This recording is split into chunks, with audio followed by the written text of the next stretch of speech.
পৃথিবীর মধ্যে এখনো আজান হয়, অনেক সুন্দর সাউন্ড সিস্টেম দিয়ে আজান হয়, কিন্তু ওই আজান পৃথিবীর বুকে আর কোনদিন হবে না যে আজান বেলালের কণ্ঠ দিয়ে উচ্চারিত। এ মুসলমান, বেলাল পয়গম্বরের ইন্তিকালের পর বিরহ ব্যথা নিয়ে মদিনা ছেড়ে সিরিয়ায় চলে যায়। বেলাল যায় আর কান্দে, যেই শহরে আমার নবী নাই, আমি বেলাল এই শহরে থাকলে বরদাস্ত করতে পারব।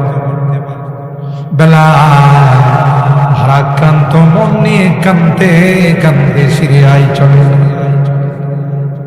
আল্লাহর হাবিব বেলালকে স্বপ্ন দেখাই, বেলাল, হে বেলাল, তুমি এত বড় নিষ্ঠুর হয়ে গেলে বেলাল, একটা বার কি মনে চায় না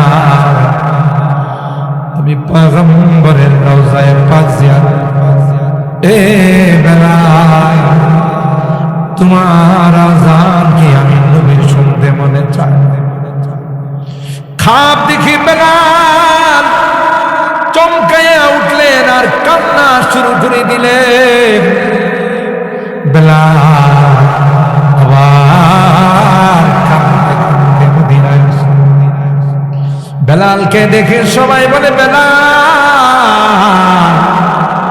মসজিদে নববীর জান্নাতি আযান হয়। আল্লাহ নবীর দৌহিত্র হযরতে হাসান হুসাইন বললেন, একটা বার আযান দাও। আল্লাহ নবীর কলিজার টুকরা হাসান হুসাইনের আবদার ফেলতে পারেন নাই বেলাল মসজিদে নববীর মিনারায় আযান দেওয়ার জন্য দাঁড়াইলেন।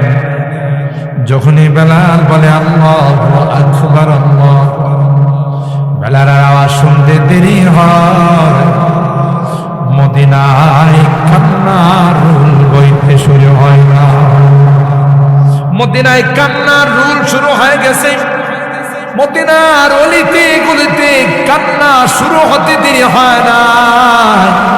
নারী পুরুষ সবাই মিলে বের হয়ে গেছে।